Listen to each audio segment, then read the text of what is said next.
What's up guys, welcome back, and in this video I'd like to persist our to-dos using an API on the backend. Now when I did this same series in Vue, I built out a simple API using Laravel. So let's make use of that here. If you're interested in the Laravel implementation, I will leave a link to the video below. So let's start by looking at the endpoints that are available to us. So I'm going to open my REST client. So get, right now there's nothing in there. So let's add a few. So let's say finish Angular screencast. That's one. Let's say work out. And let's say take over world. So now we have three. And if I refresh this, you can see those three in there. Patch allows you to edit. So if I change this one with ID of 1, that should change.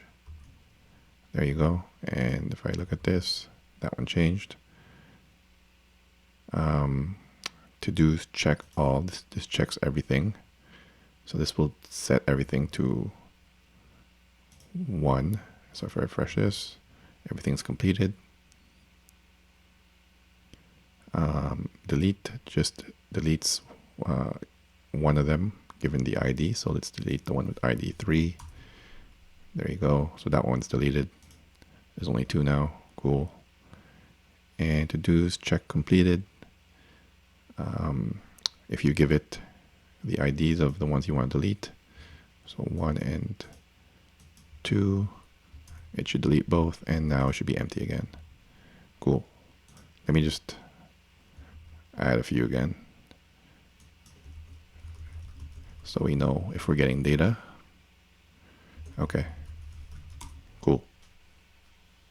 So let's start by adding the API URL in our environment file. So if you go into environments, there's one for prod and there's one for just normal environment.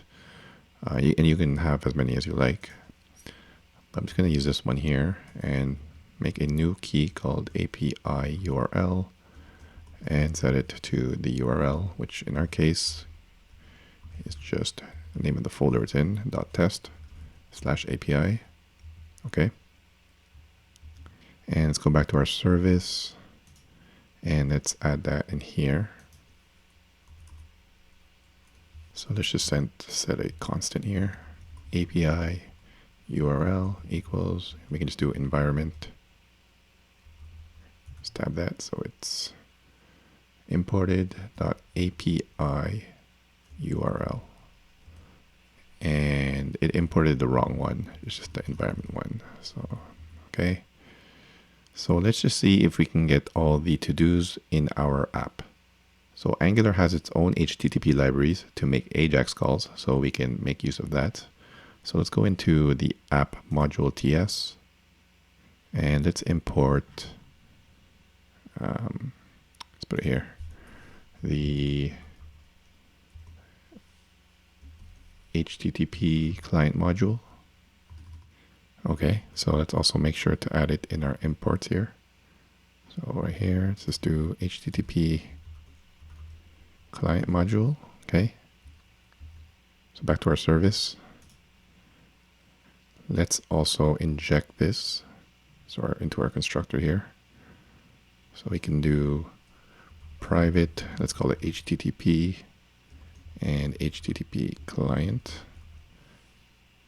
I think it's this one. Okay, so that should have imported it. Okay, so I'm gonna remove this.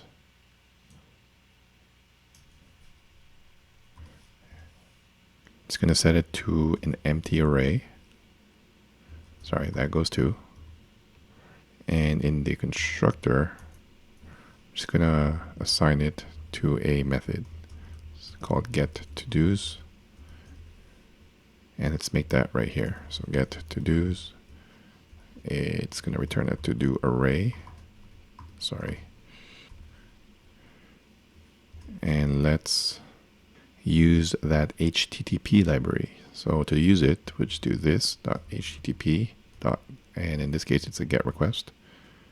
It's going to be to the API URL, and it's just append / to-dos. And if you use a library like Axios or just the built-in fetch, you're probably used to using promises, but Angular makes heavy use of observables. So if you hover over this GET request, you'll see that it returns an observable. So don't worry too much about what an observable is. Just think of it like a promise. But instead of doing .then, so in a promise you would do .then to get the result when it resolves, we can do .subscribe instead. And we can grab the response. And it's type any. Let's try to follow TypeScript here. And then we'll do an arrow function. And then we'll just set the to-dos variable to the response. So we can just console log that as well, see if we're getting it. Okay, so let's see if this works. Let's go in here. Okay, so we didn't have to console log it because we can see that it works here, and this is from our API. So if you go here, you'll see those two that I just added. Cool. Okay, so let's continue and just make sure all of our CRUD actions persist on the backend. So let's do delete next. So delete to do is down here. So we're going to make a delete request. So this.http.delete. And it's going to be API URL plus / to-dos / the ID. So that's coming in via the parameter. So let's do that. And then we can do subscribe. And then response any. And then give it an arrow function. And then we can just move this in here once that observable is resolved. Okay, cool. See if this works. So let's see if the delete persists. So we're gonna remove takeover world, and I'm gonna refresh it, and it works. Cool. Oh yeah, so one thing I wanted to show you in the first fetch that we did here. Let me just remove this. So in promises, you can do something like .catch, so you can catch errors and respond however you like. It used to be .catch. The method used to be .catch in the previous version of RxJS, which is what Angular is using, but they changed it recently in the latest version that Angular comes with. And it's a bit different. It's the same idea, but you have to use the pipe function, and you have to use it before the subscribe. So pipe, you have to do catch. Okay, I think I have to import the pipe too, so make sure I tab that in. Okay, did that get imported? Okay, I don't think I need to import the pipe. That's part of the HTTP library, so I think I have to import this next one though, catch error. And then we have to give it an error handler. So I don't think this, okay, so it doesn't want, I'll do it manually. So you have to do import catch error from RxJS operators. Okay. And we also have to do this. I'm just pasting it in. And in the error handler, I'm just going to paste that in as well. Just put it somewhere here. Let's put it right underneath actually. I'm just going to paste it in. And I think I have to import this as well. And I don't think it did it, but it should be from here. So I'll do it manually. So yeah, a lot of things you have to import just to get the error handling working, but I'm sure they have their reasons as to why they did it that. Okay, so I think that should work now. So I'm going to save that. Let's see if the... Okay, so this case still works. What is this complaining about? So yeah, it's not returning this type. So let's just return it out here. So right here, just return this dot to-dos. Okay, so now let's intentionally add an error on the back end just to see if this error handler is working. So I'm going to open my console, and I have the back end here. So let me just go to the routes. Sorry, the to-do controller. Is it to-dos controller? Yeah, it's to-dos controller. Sorry.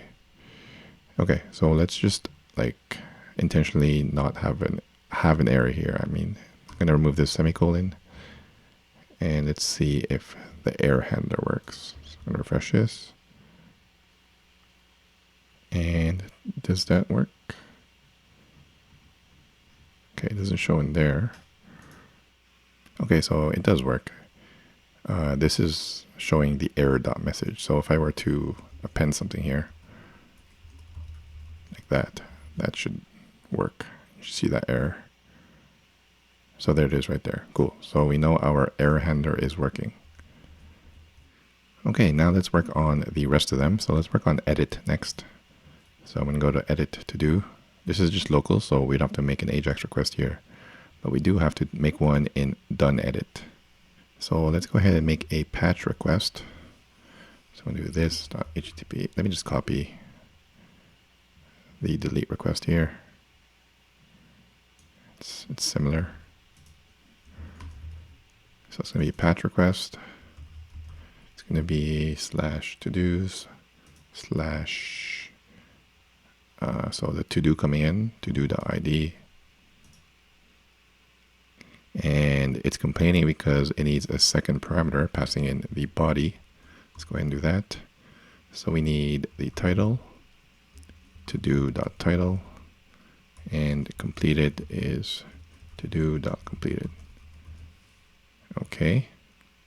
Now we're going to subscribe, response any. This is from delete. So we can put this in there, or we can just leave it blank. So I'll just leave it blank, because this is everything that's happening locally, and we just want to make sure that it goes through to the back end. And I'm not going to put the error handler in here, but I think you get the point. So let's see if this works. So checking, everything with editing should work. So checking, refresh. Okay. If you edit, let's see, change. Okay, cool, it works. Okay, now let's work on adding to-dos. So I'm just going to paste in the one from delete. It's going to be a post request to to-dos. And we also need a body here. It's going to be the title. And that's coming in from the parameter up there. So we can do to-do title. And completed is just false by default. And here that's delete. So we can just put this in there. So we want this to happen after we know that it persisted to the server and everything was okay. Again, I'm not going to worry about error handlers here, but you saw how to do that earlier.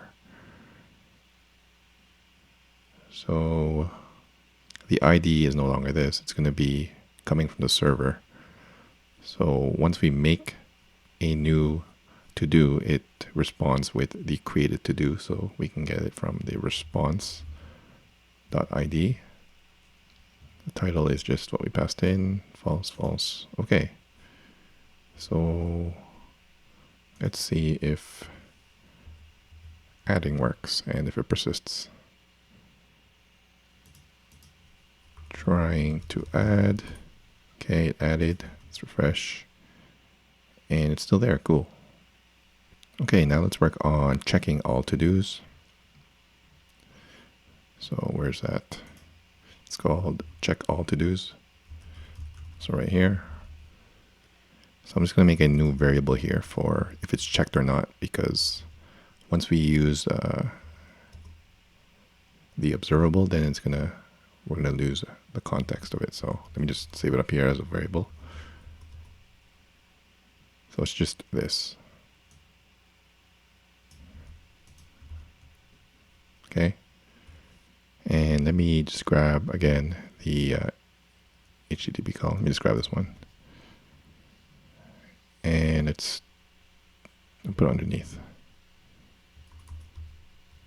So it's going to be a patch request to do check all. And there's no ID on it. There is a body. The body is completed. It's true. Sorry, I'm missing a quote there. And in here, we just want to do this. So I'm going to cut this out, put this in here, and this is just going to be this variable that we saved up here. Checked to do.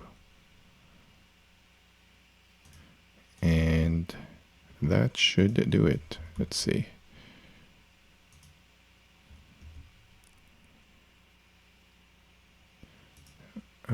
So I'm going to check this and refresh.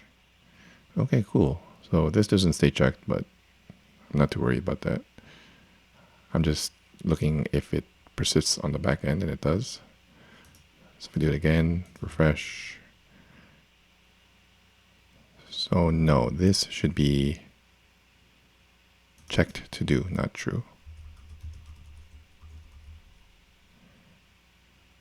So let's try it again. Okay, so they're checked. And if I uncheck them, refresh. Okay, let's try the other case again. Refresh. Okay, cool. So that works now. So let's add one more because we're going to be testing the clear completed next. Okay, so let's see if this works. Or let's work on it first. Let's go to clear completed. So first we need an array of the to-dos that are checked. So, and we just want the IDs.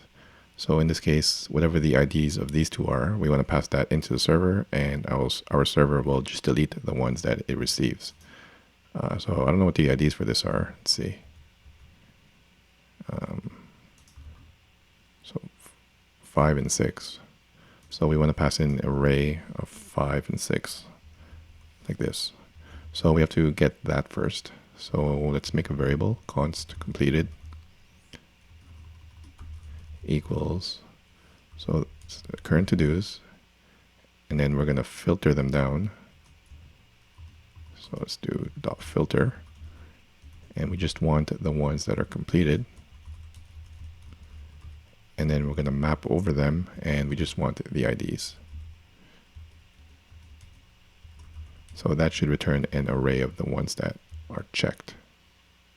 Okay, so now we're going to make a delete request. So let me just grab this again. Right here, delete request. But this is a bit different because we want to pass in a body to the delete request. And this is the body we want to pass in. And unfortunately, there's no second argument to the delete method. So we have to change this up a bit. So just change it to HTTP request. And then the first parameter is delete. The second is the API URL. So in our case, it's to-dos delete completed. And then the third parameter is the body. So we don't need that. Close that up. And now this is the body. Pass in body. And the parameter it is looking for is called to-dos, and we're going to pass it completed. Okay, so we can subscribe to it. And we just want to do this. Once it's done, I'm going to cut that out and put that in here. Cool. See if this works. Okay. Save that. So it's going to pass in 5 and 6, and that should delete it on the back end. So I'm going to clear completed. Cool. If I refresh, and it works. Awesome. So the rest of the features are just local. These are just local to whatever's in here. It doesn't persist to the database. So let's just do one final test. One final test. So we can add, refresh. They're all there. We can delete single ones. Refresh. It's gone. Cool. We can delete multiple ones. It's gone. We can edit. Refresh. We can do that too. Refresh. And we can check all. We can uncheck all and refresh. And everything persists to the backend. Cool. So there you have it, guys. We've managed to persist our to-dos to a backend API using Angular's HTTP library and an API we built from a previous series. Please like, comment, and subscribe if you haven't already done so. Thanks for watching, guys. See you in the next one. Okay, thanks. Bye.